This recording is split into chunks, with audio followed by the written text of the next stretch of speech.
천사가 소돔에 있는 롯의 집을 방문했습니다. 의인 10명만 있으면 소돔과 고모라는 절대로 멸망하지 않겠다라고 하나님께서 그렇게 약속을 하셨지만 의인 10명은커녕 아브라함의 조카인 롯마저 지금 이 소돔 땅에서 죄의 흐름 속에 빠져서 헤매고 있는 그런 인생을 살아갑니다. 얼핏 이 본문은 롯이 그래도 하나님의 천사들을 잘 보필했구나, 대접을 잘했구나, 이제 그렇게 볼 수도 있는 본문이고 또 그런 식의 설교를 혹시 들으셨을 수도 있을 것입니다. 그 나름대로 또 강조하는 점이 있겠지만은 사실 오늘 본문의 메시지는 롯이 얼마나 천사를 잘 대접했냐라는 메시지는 전혀 아니올시다. 오히려 아브라함과 대비하여 하나님을 만나고 영접했던 롯의 마음가짐이 얼마나 헤매고 있는 그런 썩 좋지 않은 영적 상태였는가라는 것을 가르쳐주고 있으며 또 오늘 이 소돔 땅에 있는 이 사람들의 삶이라는 게 가히 경악스럽고 충격적인 그런 일들이었다는 것입니다. 이 두 천사는 남자의 성정을 갖고 있습니다. 그래서 롯의 집에 왔는데 이 소돔에 있는 사람들이 롯의 외딴 남자들이 들어온 걸 보고 이 남자와 성적인 관계를 맺고자 하는 마음으로 노소를 막론하고 전부 다 롯의 집을 에워쌌습니다. 그리고 그 남자를 빨리 나오라는 것입니다. 동성연애를 하겠다라는 것입니다. 이미 그 자체가 말도 안 되는 경악스러운 일이었죠. 근데 거기에 반응하는 롯은 이 사람들을 내버려 두고 내 딸을 줄 테니까 딸을 마음대로 하라. 이런 또 터무니없는 또 반응을 하게 됩니다.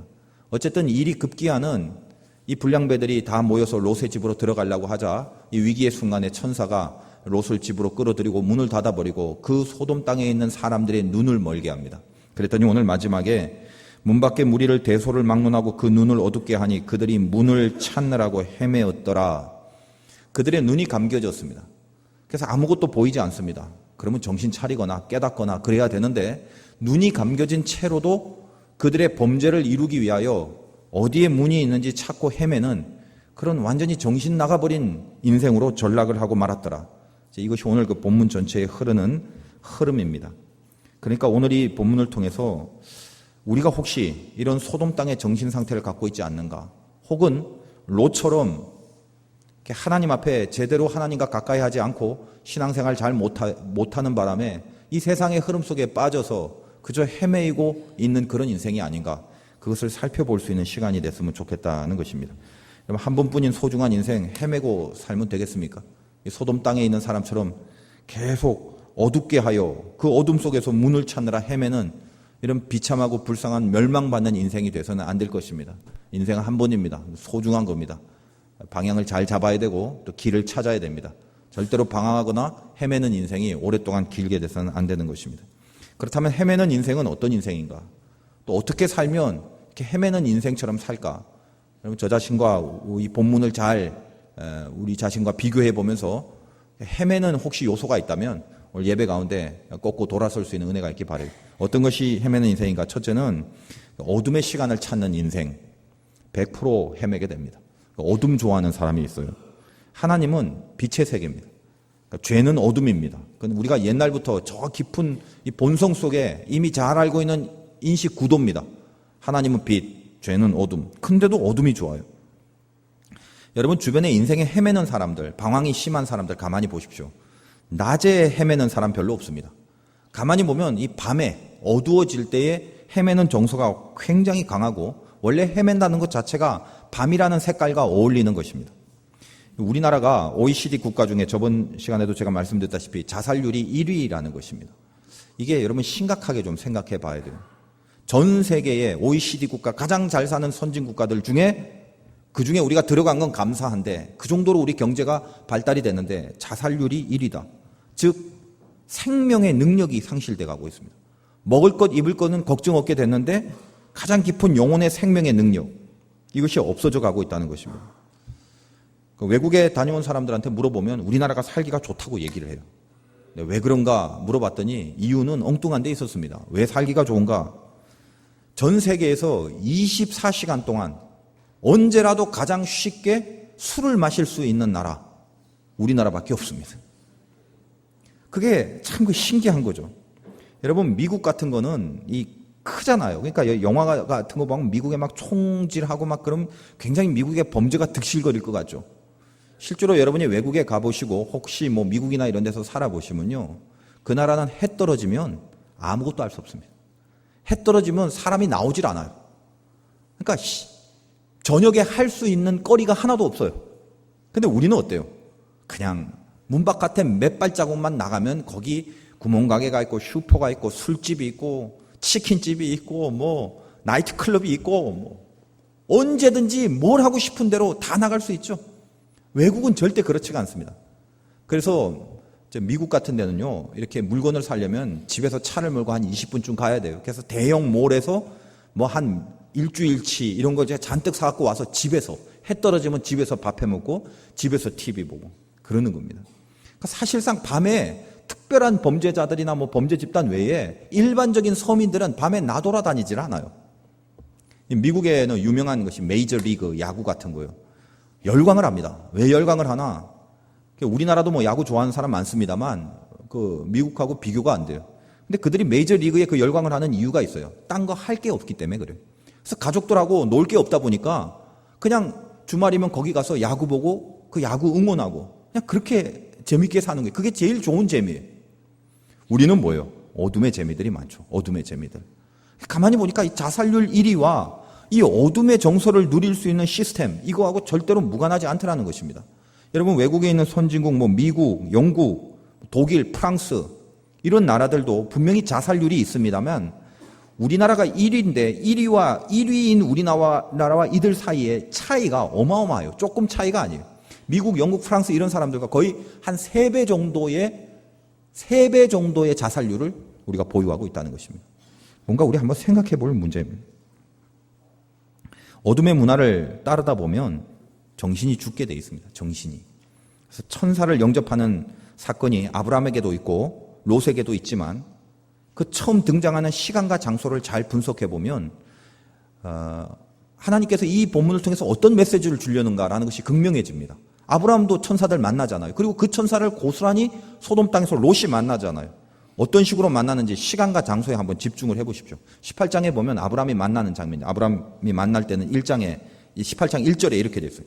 여호와께서 마므레의 상수리 나무들이 있는 곳에서 아브라함에게 나타나시니라. 날이 뜨거울 때에 그가 장막문에 앉아 있다가 눈을 들어본즉. 어디라고요? 마므레 상수리 나무. 상수리 나무가 있는 곳에, 이 마므레는 강함이란 뜻이라고 그랬죠. 그리고 언제입니까? 날이 뜨거울 때에. 옛날 성경에는 정오입니다. 정오. 한참 빛이 있을 때, 그때 하나님과 만나게 되는 거예요. 반면에 19장 1절에 보면 롯이 언제 만나는지 한번 보십시오. 저녁 때에 그 두 천사가 소돔에 이르니 마침 롯이 소돔 성문에 앉아 있다가 그들을 보고 일어나 영접한다. 그러니까 시간이 어때요? 저녁이고 밤이고 장소가 성문. 이 성문이 의미하는 것은 이 당시 어떤 소돔 성의 성문이라는 것은 가장 사람들의 왕래가 많고 번화한 곳입니다. 사교 생활의 요충지예요. 롯이 한밤중에 집에 안 있고 나와서 이 사람들의 왕래가 많은 사교 생활의 요충지에 헤매고 있는 인생을 살고 있다는 것을 시사하고 있다는 거예요, 지금. 그러니까 인생의 대비가 되는 거죠. 어둠의 시간 속에서 어둠의 공간 속에 있는 롯, 그리고 밝은 시간 속에서 밝은 장소에서 하나님을 만나는 아브라함.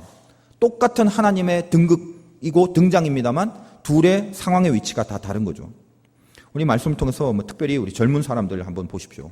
내 삶의 기질이 어둠에 있는지 밝음에 있는지 빨리 진단하셔야 됩니다. 우리 한국 사람들 어둠 좋아한다고 그랬죠. 이게 정서적으로 안 좋은 거라는 거 분명히 아셔야 돼요. 우리는 빛의 자녀입니다. 빛의 자녀. 어둠을 좋아하는 거, 컴컴한 거 좋아하는 거. 우리가 까만 색깔을 좋아한다는 것이 아니라 어둠을 좋아한다는 것은 어둠의 문화를 좋아하는 거죠. 근데 가만히 보면 어둠의 문화를 좋아하는 이유가 있어요.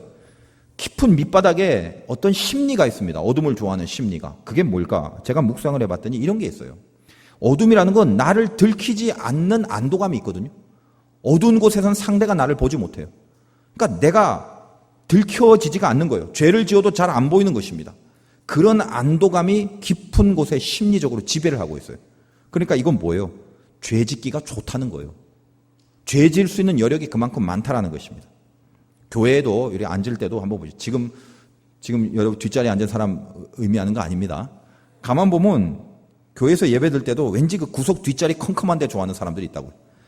우리야 여기 꽉 찼으니까 자리가 없으니까 이제 다 앉지만 앞자리가 비어 있는데도 불구하고 자꾸 뒷자리만 가는 사람들 있단 말이에요. 그 속 심리가 뭐예요? 뒷자리에 앉고 막 이렇게 숨어 있으면 딴 사람한테 내가 잘 안 뜨이죠. 딴 사람한테는 안 들키면서 나는 다 볼 수 있죠. 그게 얼마나 좋아요, 그게. 그러니까 딴 사람은 내가 뭘 하는지 몰라요. 여러분, 그거 너무 좋아하지 마십시오. 거기 죄성이 있습니다. 거기에 죄성이. 그러니까 가만히 보면 그런 어두움은 대부분 나를 안 들키는 걸 좋아하고 안 들키는 것이 안도감이 되다 보니까 죄로 연결되기가 굉장히 쉽다는 거예요.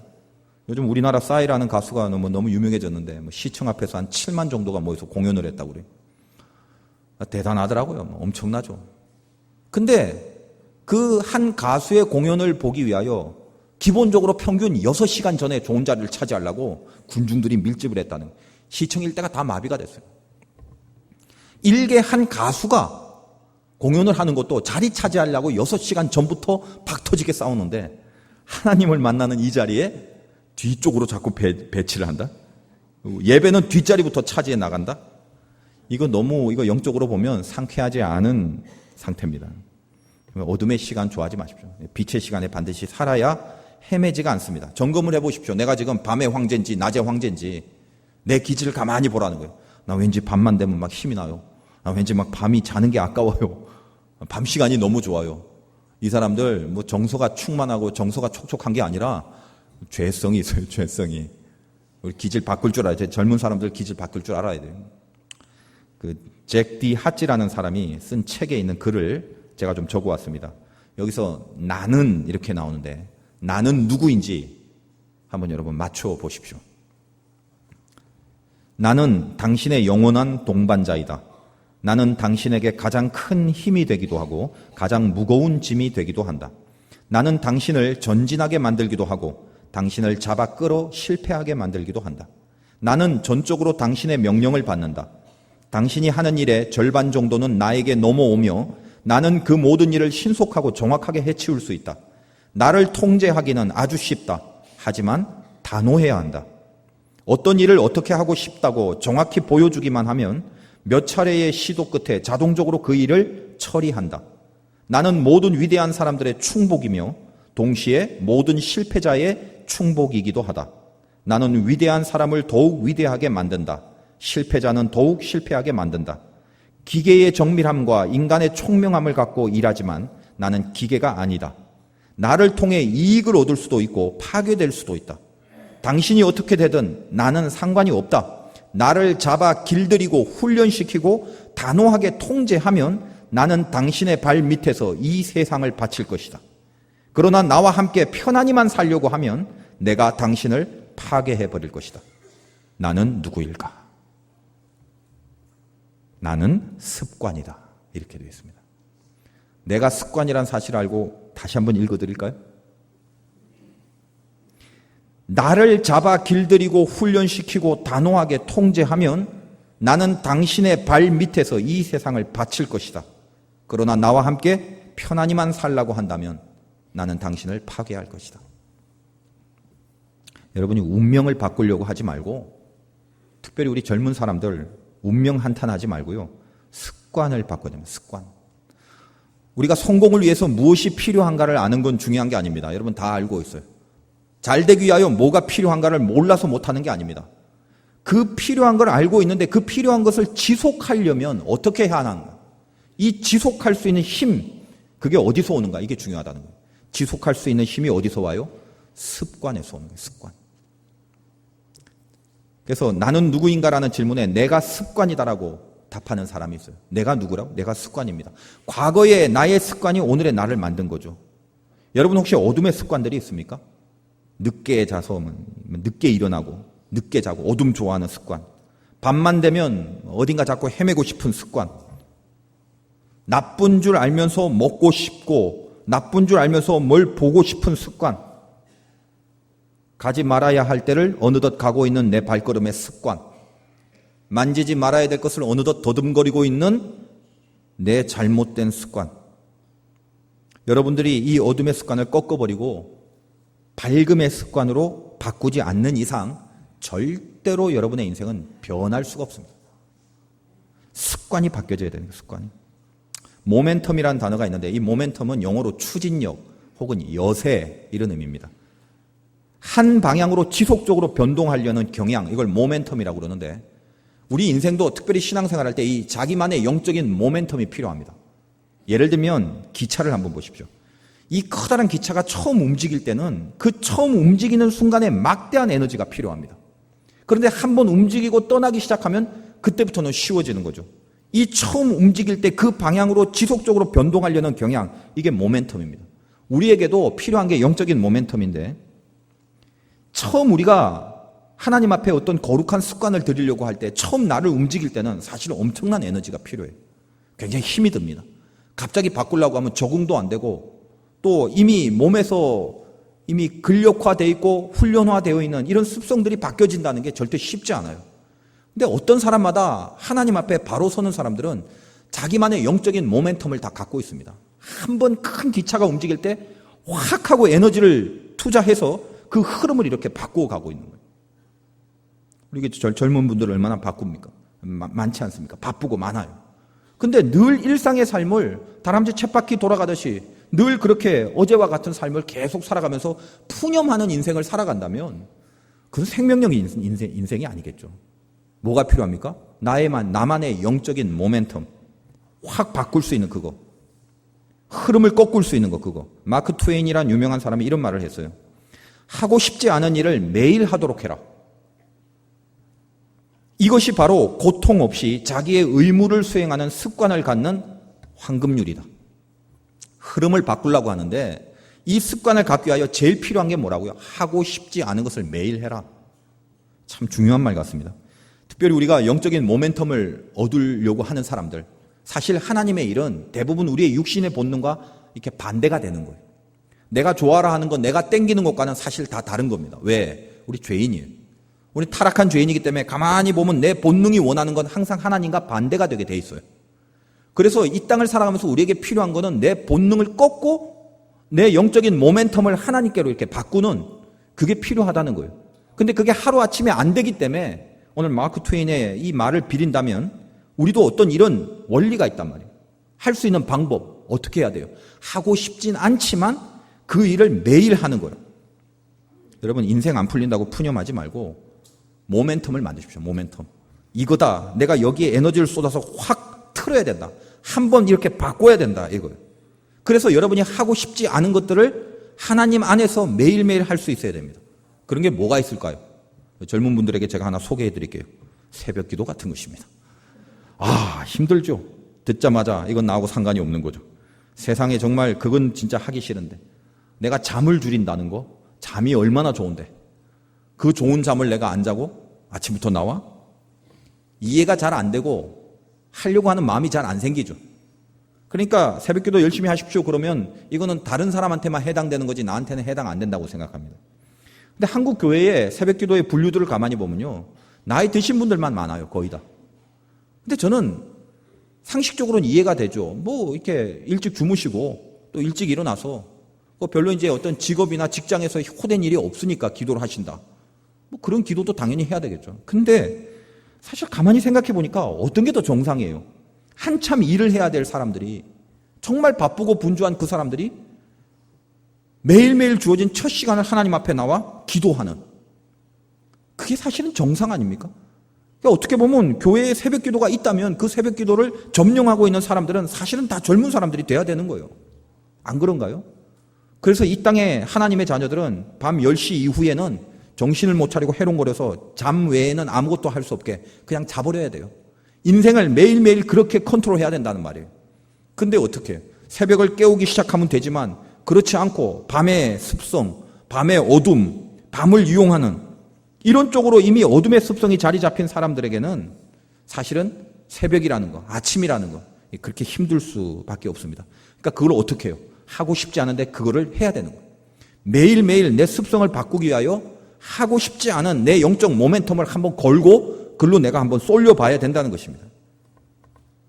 저는 늘 바라기만 하지 되어질지 않을 것 같은 그런 마음 때문에 이런 말씀을 못 드립니다. 우리 교회도 새벽 기도할 때 젊은이들이 훨씬 많았으면 좋겠다는 거예요. 물론 힘든가 합니다. 예배도 좀 젊은 층들이 많이 나와서 우리 오래된 교회의 이 바톤을 잘 이어갈 수 있는 층들이 빨리 확보가 돼야 되겠죠. 그러려면 그냥 나이 젊은 사람들만 있는 것이 아니라 하나님 앞에 이런 영적 모멘텀을 가질 수 있는 그런 믿음의 사람, 진짜 하나님 앞에 정말 쓰임 받으려는 그런 불타는 그런 젊은 청춘들, 뭐 이런 사람들이 좀 아침에 나와서 새벽에 기도하고 매일매일 하나님 앞에 흐름을 바꾸려는 애씀들이 있고 그렇게 살아야 될 거 아니에요? 근데 뭐 보면 뭐 인생 안 풀린다고 푸념하고 뭐 맨날 혼자 헤매는 거예요. 어제도 헤매고 오늘도 헤매고 내일도 헤매고. 그러니까 교회는 다니면서 맨날 힘들다는 거예요. 힘든 일이 있다는 거 알죠. 근데 그게 푸념으로 끝나면 됩니까? 그러다가 그냥 튕겨져 나가고 그러다가 또 없어져 버리고. 뭐가 없어요? 거룩한 모멘텀, 방향을 바꾸려는 그 에너지, 그런 것들이 하나도 없더라는 것입니다. 하고 싶지 않은 걸 해야 돼요. 그게 여러분을 바꿀 수 있는 것입니다. 하고 싶지 않은 것을 손댈 수 있어야 된다는 거예요. 더 이상 헤매지 마십시오. 헤매는 것도 습관이에요, 습관. 계속 헤맨대요. 어둠을 끊어야 돼요, 어둠을. 마무리 상수리 나무에서 날이 뜨거울 때 그 시간입니다. 그 시간을 보장받아야 돼요. 그 시간이 나의 메인 타임이 돼야 된다, 메인 타임. 그래야 강력함이 생기게 된다는 거예요. 밤에 괜히 성문에 어슬렁거리는 그런 영성 다 끊으십시오. 그리고 일찍 자고 일찍 일어나서 밤에 일찍 자라는 게 중요한 메시지가 아니라 처음 시작을 마무리 상수에서 뜨거울 때 낮에 뜨거운 그 빛 가운데 하나님을 만나는 그런 인생, 그 삶으로 나를 자꾸 조련해 나가라는 말이에요. 그게 중요합니다. 오늘 예배 가운데 여러분 마음속에 그런 다짐들이 좀 일어났으면 좋겠어요. 다시 정신 차리자. 정신 차리자. 할까 말까 언제 할까 이러면 안 되는데 하고 있었는데 그냥 내비에 뒀다면 오늘 예배 가운데 하나님이 주신 영적 모멘텀을 다시 받자. 한번 다시 힘을 내자. 다시 틀어야 된다. 처음에는 막대한 에너지가 필요하지만 투자해야 된다. 모든 걸 다 바쳐서라도 내가 흘러갔던 이 헤매는 흐름에서 방향을 꺾어야겠다. 이런 거룩한 결단들이 여러분 안에서 요동치기를 바랍니다. 그게 성령의 능력이죠. 그런 자극이 있고 그런 말씀이 가슴에 있다면 붙잡고 당장 내일부터 실행하셔야 돼요. 하고 싶지 않은 걸 하십시오. 그게 여러분의 운명을 바꾸는 방법입니다. 두 번째로 뭐가 헤매는 인생이냐? 하나님과 거리를 두고 살아가는 인생. 거리. 확실하고 분명한 믿음을 갖고 살아가는 사람들 중에 헤매는 사람은 없습니다. 항상 확실하지 않아서 그래요. 분명하지 않기 때문에 헤매는 겁니다. 그러니까 거리감을 두고 하나님과 자꾸 거리를 두려는 사람들은 결국 확실하지 않기 때문에 거리를 두는 거거든요. 헤맬 수밖에 없다는 거예요, 이런 인생은. 하나님조차도 가까이 하기가 싫은 거죠. 하나님과 가까이 한다는 게 부담이 되는 거죠. 왜 부담이 될까요? 마음대로 살 수 없으니까. 가끔 제가 우리 교우들하고 식사하러 가면 저는 그냥 제 옆에서 이렇게 같이 가까이 앉아서 먹고 그러면 얼마나 좋은지 모르겠어요. 저는 그럼 얼마나 행복해요. 근데 다들 이렇게 멀어져 가요. 목사님 앞에는 안 앉아요. 왜요? 어렵대요. 가까이 하기가 싫은 거죠. 근데 뭐 제가 싫어서겠습니까? 그럼 제가 가슴이 아프겠네요. 왜 멀어져 갈까요? 이유는 하나죠. 마음대로 먹으려고. 저하고 가까이 있으면 계란 후라이가 하나 있으면 뭐 어떻게 제가 먹어야지 뭐 당신이 먹겠어요? 마음대로 하기가 싫으니까. 마음대로 할 수가 없다는 거예요. 우리 하나님과 멀어지는 깊은 심리 속에 뭐가 있습니까? 마음대로 살 수 없다는 거예요. 내가 하나님과 가까워지면 그때부터는 내가 뭘 이렇게 끊고 자르고 정리를 해야 될 거 아니에요. 그러니까 적정 수준에서 그냥 신앙생활 하는 것으로 끝내보자는 심보란 말이에요, 다들. 내가 하고 싶은 걸 해야 되는데 내가 하고 싶은 것을 방해받기 싫다는 것입니다. 나는 변화하기 싫은데 왜 자꾸 변화되라는 거냐? 왜 자꾸 무슨 바뀌라는 거냐? 내가 제일 좋아하는 건 거리감이다, 거리감. 기가 막히게 하나님과 거리감을 잘 유지합니다. 이거 신앙이에요? 아니에요. 하나님 사랑하지 않는 겁니다. 여러분, 사랑하면 멀어질 수 없잖아요. 마음과 뜻과 정성과 내 물질과 시간과 모든 것을 다 해도 아깝지 않은 거, 오히려 더 기쁜 거, 그거 사랑하니까. 하나님을 사랑하면 내 시간을 하나님께 드리고 내 헌신을 드리고 내 물질을 드리고 내 모든 여력을 하나님 앞에 드리고, 그게 오히려 깊은 곳에서 기쁨이 있는 거예요. 기쁨이. 여러분, 그런 경험 해봤잖아요. 정말 내가 좋아하고 존경하는 사람, 내가 사랑하는 사람, 이런 사람들한테 내가 뭘 줘도 아깝지 않죠. 기쁘잖아요. 그게 기쁘지. 하나님을 정말 사랑하면 하나님 앞에 뭔가 이렇게 드리는 것이 기뻐야 되는 인생을 살아가는 것입니다. 여러분이 만약 시간과 물질과 헌신을 깊은 곳에서 기쁨으로 정성껏 드리지 않으면서도 나는 그냥 하나님을 사랑하는 신자야? 거짓말하지 마십시오. 그건 거짓말입니다. 저는 이 사람이 진짜 신자인지 아닌지 압니다. 어떻게 알 수 있을까요? 제가 알 수 있는 방법이 있어요. 어떻게 아느냐? 쉬워요.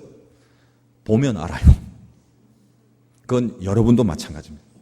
남녀 사이가 두 청춘이 사랑하는지 사랑하지 않는지 여러분 5분만 보면 알아요. 뭐 깊이 복잡한 거 아니에요. 보면 알아요. 여러분이 보는 그게 정답이에요. 이 남녀 두 청춘이 있다고 하는데 뭐 재밌는 얘기가 있어요. 잘생긴 남자와 잘생긴 여자, 잘생긴 남자와 이쁜 여자가 같이 이렇게 들어가고 있으면 사람들이 자꾸 비판하기를 좋아하니까 좋게 안 봐요. 잘생긴 남자, 이쁜 여자가 가면 쟤들은 생기긴 잘생긴데 머리가 비어 보여. 이렇게 얘기를 해요. 근데 못생긴 남자하고 이쁜 여자하고 가요. 그러면 야, 저 남자 고시 패스했나 보다. 이렇게 봐요. 잘생긴 남자하고 못생긴 여자하고 가면 저 여자 돈이 많나 보다. 이렇게 얘기해요. 그래서 못생긴 여자하고 못생긴 남자하고 가면 그때 비로소 쟤들 진짜 사랑하나 보다. 이렇게 얘기를 하는. 그 심리들이 참 못되죠. 누구든지 남녀 청춘도 보면 알아요. 우리가 우리를 보면 알고 하나님도 우리를 잘 보면 알아요. 아브라함과 롯을 보면 알아요. 보면. 누가 하나님 앞에 거리감을 두고 있는지, 진짜 하나님을 사랑하는지. 여러분 아브라함 한번 보십시오. 아브라함은 18장 1절에 보니까 18장 2절 눈을 들어본 즉 사람 셋이 맞은편에 서 있는지라 그가 그들을 보자 곧 장막문에 달려나가 영접하여 몸을 땅에 굽혀 사람이 셋인데 사람으로 표현되어 있죠. 천사로 표현되는 것이 아니라 사람의 모습으로 왔는데 보자마자 단박 알죠. 왜 단박 알까요? 평소부터 관계를 맺고 있는 사이이기 때문에 그런 거예요. 그리고 보자마자 어떻게 해요? 달려가잖아요. 문에서 달려나가 확 하고. 근데 롯은 어떻게 해요? 1장 19장 1절에 저녁 때에 두 천사가 아예 사람이 아니라 천사의 모습으로 나타났죠. 롯에게. 근데 어떻게 해요? 소돔의 이름에 마치 롯이 소돔 성문에 앉아있다가 그들을 보고 일어나. 이 폼이 어때요 벌써? 지금 성경이 롯의 이야기를 써놓은 이유는 아브라함과 비교하라고 써놓은 것입니다. 달려나가는 모습이 없습니다. 간절함이 없죠. 그냥 마지못해 그렇게. 천사는 분명하니까. 우리도 뭐 교회는 다니고 있으니까 천사의 모습은 분명하니까 그냥 이렇게 일어나서 천사인가? 아브라함을 보십시오. 어떻게 영접하는지 18장 3절에 이르되 내 주여 내가 주께 은혜를 입었사오니 원하건대 종을 떠나 지나가지 마시옵소서. 간절함 느껴지세요? 나를 떠나지 말라고요. 4절 물을 조금 가져오게 하사 당신들의 발을 씻으시고 나무 아래서 쉬소서. 내가 떡을 조금 가져오리니 당신들의 마음을 상쾌하게 하신 후에 지나가소서.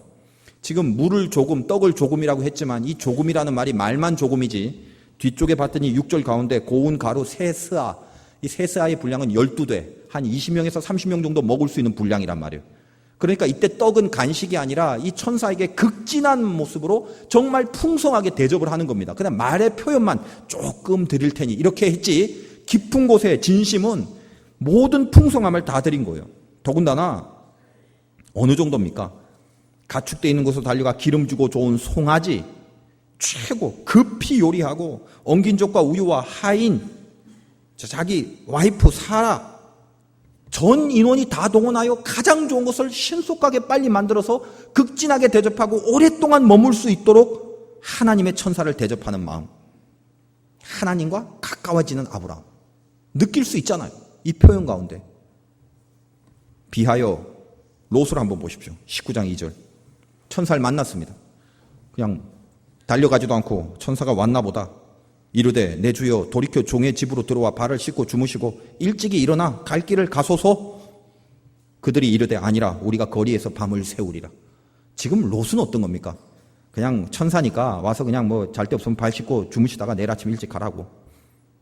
일찌감치 떠나라고. 오래 머물지 말라고. 당신 나하고 거리감이 있어야 된다. 천사가 자존심이 상해. 야 더러워서 내가 차라리 거리에서 밤을 새우리라. 니네 집에 가서 자느니 내가 그냥 노숙하는 게 낫다. 그런 지금 얘기를 하는 거예요, 지금. 그러니까 롯이 또 안 되겠거든. 롯이 간청함에 삐지지 마세요. 그제서야 돌이켜 그 집으로 돌아오는지라. 아브라함이 그들에게 대접했던 것과 한번 보십시오. 롯이 그들을 위하여 식탁을 베풀고 무교병을 구우니 그들이 먹으니라. 여러분, 무교병이 뭐예요? 누룩이 없는 인스턴트 식품, 금방 만든 거. 그러니까 6월절 날 먹고 빨리 떠나려고 대강 이렇게 뭐 이렇게 요리를 한 게 아니라 그냥 밀가루 그냥 해갖고 주는 거예요. 오늘날로 보면 집에 오라고 해놓고 발 닦고 내일 아침에 빨리 가시고 뭐 배고프니까 저 컵라면이 있으니까 컵라면 끓여 먹으라고, 김치도 없이. 그게 지금 롯이 천사를 대접하는 그런 장면이라는 거예요. 롯이 하나님을 몰라요? 알죠. 알기 때문에 천사를 보고 인사는 하죠. 근데 어때요?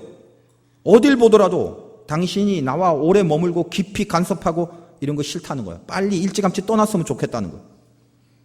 주일날 예배 정도는 드려줄 테니까 아무튼 그걸로 좀 끝냅시다. 뭐 이렇게 오랫동안 가깝게 뭐 그렇게 관계 맺지 맙시다. 신앙생활 하는 거 굉장히 피곤한데 내가 보니까 이렇게 열심히 하는 사람들 보니까 굉장히 피곤합니다. 나는 광적인 교인도 되기 싫고 그냥 적당히 교양 수준에서 주일날 그냥 옷 좀 입고 폼나고 엣지 있게, 요즘 말로 그냥 그렇게 그냥 신앙생활 마감하고 싶어요. 뭐 인생을 걸고 뭐 생명을 걸고 그런 얘기 좀 하지 마요. 내가 그런 정도는 그냥 듣기도 싫으니까 내 맘대로 사는 부분도 좀 있고 이렇게 살고 싶으니까 적정선에서 하나님 나오고 거리감 유지합시다. 그 심리죠. 여러분의 심리. 어떻게 그렇게 잘하시냐고요? 그러니까 헤매는 거예요. 헤매는 거. 여러분, 기독교의 최대의 강령이 뭡니까? 하나님을 사랑하고 이웃을 사랑해라.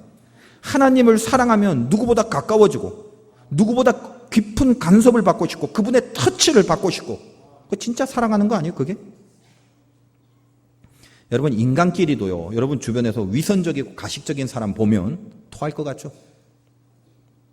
저 어떻게 저렇게 속과 겉이 다른가? 아니, 어떻게 저럴 수가 있는가? 미식미식거리죠. 하나님도 마찬가지예요. 거리감 두고 차거나 덮거나 해라. 미지근하면 내가 토할 것 같다. 사랑은 화끈한 거예요. 사랑은 가장 가까이 하는 것으로 행복해 하는 거예요. 하나님과 가까워지는 것, 그것 때문에 행복한 거예요. 오만 걸 다 타치받고 싶고 오만 걸 다 간섭받고 싶고 그 기쁨으로 살아가는, 그거 사랑이에요. 근데 거리를 둬요? 여러분, 신앙생활 하면서 자기가 굉장히 현명하고 상식적인 것 같죠? 미지근한 거하고 현명한 걸 구분을 잘해야 되는데 분명히 미지근한 건데 지는 현명하다고 생각해요. 나는 상식적으로 신앙생활을 한다고 생각해요. 여러분, 하나님을 뜨겁게 사랑하는 자들 중에 헤매는 인생 없습니다. 항상 상식적으로 신앙생활 하는 사람들 사이에서 헤매는 일이 나와요. 왜요? 그건 상식이 아니라 미지근한 신앙이다. 거리를 두고 여기까지만. 하나님과 거리가 있으면 겉돕니다. 헤맵니다. 그러나 늘 가까워지고 사랑하는 사람은 어떤 풍파가 있다 할지라도 절대로 떨어져 나가지 않아요. 근데 거리 두고 있는 사람은 솔바람 한 번 불어도 휘청거리고 튕겨져 나가버리더라는 거예요. 제가 알고 있는 한 자매가 열심히 하나님 앞에 신앙생활하고 기도생활 많이 했어요. 진짜 이 자매는 하나님을 사랑해서 옛날부터 참 잘 되기를 제가 기도를 했어요.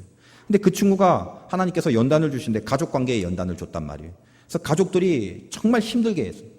아주 오랜 기간 동안 가족들 사이에 그 사이가 안 좋아갖고 이 본인이 십자가를 짊어지고 남들 그 가족들 다 미워하고 증오하는 한가운데서 그 모든 부모든 형제든의 그런 고난과 녹두리들을 혼자 다 받는 참 힘든 세월들을 오랫동안 겪었습니다. 근데 시간이 자꾸 오래 걸리니까 지치죠. 속으로 왜 자꾸 이렇게 되는가? 하나님 제발 도와주세요. 언제까지 이럴 것입니까? 하면서 시간이 많이 걸리니까 많이 지쳐버리고, 그래서 결국 이런 생각을 했대요. 한번 내가 삐뚤어질 거야. 그런 생각을 하게 됐대요. 어차피 이럴 바야 내가 한번 삐뚤어질 거라고. 근데 하는 말이, 목사님 제가요 그래서 그때 삐뚤어지려고 했는데 한번 삐뚤어지려고 했더니 그게 그리 재미가 없더래요. 재미가. 가만 보니까 나는 삐뚤어질 수 없는 사람이래. 못하겠더래요. 삐뚤어질 수가 없더래요. 왜 그럴까요? 이미 경지에 들어섰기 때문에 그래요. 이미 하나님과 가까워지는 것이 뭔가를 체험해 버렸어요. 하나님과 가까워지는 사람의 내공이 형성이 돼 있어요. 그러니까 그는 폭풍이 불어도 요지부동하지 않는 것입니다. 외려 삐뚤어지고 겉돌고 겉나가고 튕겨져 나가는 그 삶이 훨씬 지루하고 재미없고 그것이 훨씬 더 스트레스가 되는 사람이 돼버렸다라는 거예요. 여러분, 제가 여러 번 말씀드립니다만 다 타락하는 것보다는 하나님과 가까워지는 게 훨씬 쉽습니다. 하나님은 여러분의 타락을 허용하지 않습니다. 제가 옛날에도 그런 얘기 했죠. 시험해 보라고. 진짜 시험할까 모르겠네. 여러분이 타락을 결정하는 순간, 그리고 하루하루 매일매일 하나님과 자꾸만 멀어지는 작업을 하는 순간 여러분의 팔다리가 하나씩 잘려져 나갈 것입니다. 하나님은 여러분을 지옥불에 던지지 않습니다. 오만 사지를 다 잘라서라도 우리의 영혼을 당신의 품에 거두시는 분이라는 거예요. 타락 안 됩니다. 정신 차리시고 삐뚤어질 거야 하지 마십시오. 이렇게 헤맬 바야 튕겨져 나가버려야지 그런 생각하지 마십시오. 방법은 하나님 앞에 확 가까워지는 거예요. 그 거리감을 줄이는 방법, 이것이 해법입니다. 하나님과 관계되는 것들을 향해서 여러분의 시간과 여러분의 헌신과 마음과 물질과 모든 것을 하나님 앞에 투자하는 거예요. 근데 어때요? 거리감이 있는 사람은 가만히 보면 그래요. 도박이나 투기 같은 거 하라면 밑질값에 빛을 내서라도 베팅을 하고 그러다가 뭔가 하나님을 향하여 드리고 하나님을 향하여 바치라는 부분에 있어서는 얼마나 상식적이고 계산적인지 몰라요. 참 약삭빨라요. 왜 그럴까요? 거리를 두고 있기 때문에 그래요. 여러분, 하나님 안에 살면서도 거리 있는 사람 헤매는 인생밖에 안 됩니다. 오늘 롯은 헤매는 인생으로 멸망당했습니다. 아브라함은 헤매지 않았습니다. 이 두 개를 비교하라는 것입니다. 소돔에 있는 모든 사람들이 문을 찾느라 헤매이는 이 부질없고 이 경악스러운 이 죄성 속에 안타까운 멸망의 인생을 살 수밖에 없었습니다. 언제까지 헤매고 살 겁니까? 언제까지 방황할 겁니까? 언제까지 찾지 못하고 그렇게 튕겨져 나갈 것입니까? 여러분 안에 있는 영적 모멘텀을 다시 붙잡으십시오. 빛의 시간으로 나를 바꿔내십시오. 그게 제일 중요합니다. 내 습관을 하나님 앞에 맞추기 위하여 하기 싫은 것에 모든 것을 집어넣어서 집중할 수 있어야 됩니다. 그리고 나를 만들어 가십시오. 그게 제일 중요하다는 거예요. 그리고 나서 어떻게 해요? 여러분이 갖고 있는 하나님과의 이 거리감, 이걸 확 줄여버리셔야 됩니다. 요 정도까지가 아니라 깊이 들어가서 그분과 가장 가까워지는 것을 내 마음의 소원으로 삼으십시오. 그리고 그것을 위하여 기도하십시오. 하나님은 여러분과 가까워지고 싶어 하시는 분입니다.